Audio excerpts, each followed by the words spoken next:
एक बहुत गरीब किसान था। वह अपनी बेटी के साथ एक छोटी सी झोपड़ी में रहता था।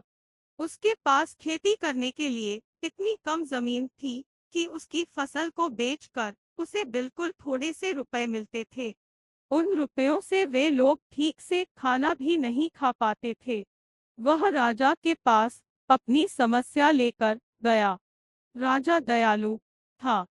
उन्होंने किसान को अपनी जमीन में से कुछ जमीन दे दी खेती करने के लिए। उन्होंने कहा, यह जमीन तो हमारी ही रहेगी, लेकिन उस पर उगने वाली फसल तुम्हारी होगी। किसान ने राजा को बहुत बहुत धन्यवाद दिया। एक दिन वह खेत की जुताई कर रहा था। तभी उसका हल किसी कठोर चीज से टकराया।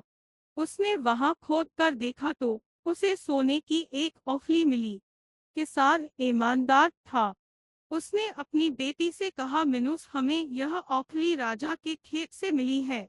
जिसकी जमीन है उसी की यह औखली भी है, इसीलिए हमको इसे राजा को लौटा देना चाहिए। किसान की बेटी बोली, नहीं पिताजी, आप ऐसा मत कीजिए। आपको सिर्फ औखली मिली है। यदि राजा ने आपसे इसकी सोने की मूसल भी मांगी तो आप क्या करेंगे? आप इस औखली को अपने ही पास रखिए। लेकिन किसान को यह बात ठीक नहीं लगी। वह बोला, जो चीज हमें मिली ही नहीं, उसे मांगने का कोई अधिकार नहीं है। वह राजा के पास औखली लेकर पहुंचा। लेकिन दरबार में ठीक वैसा ही हुआ जैसा कि किसान की बेटी ने सोचा था। राजा ने सोचा कि किसान ने लालचवश मूसल अपने पास रख ली है। किसान बेचारा सोने की मूसल कहां से लाकर देता। नतीजा यह हुआ कि किसान को जेल में डाल दिया गया। जेल में न उसे ढंग से खाना मिलता था, न पानी। किसान को ऐसी गलती की सजा दी गई थी जो उसने की ही नहीं थी। वह खाए पिए बिना निडाल हो गया।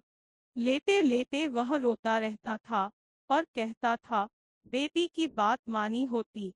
काश मैंने अपनी बेटी की बात मानी होती। एक दिन राजा ने उसे ऐसा कहते हुए सुन लिया। उन्होंने किसान से पूछा कि वह ऐसा क्यों कह रहा है।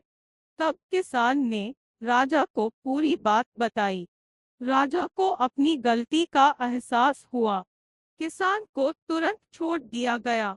किसान की बेटी को राजा ने दरबार में बुलाया। उससे बातें करने के बाद राजा को पता चल गया कि वह कितनी बुद्धिमान है। किसान की बेटी को राज्य के खजाने का मंत्री बना दिया गया। उन्हें रहने के लिए घर और सभी सुख सुविधाएं दी गई। किसान और उसकी बेटी सदा खुश रहने लगे।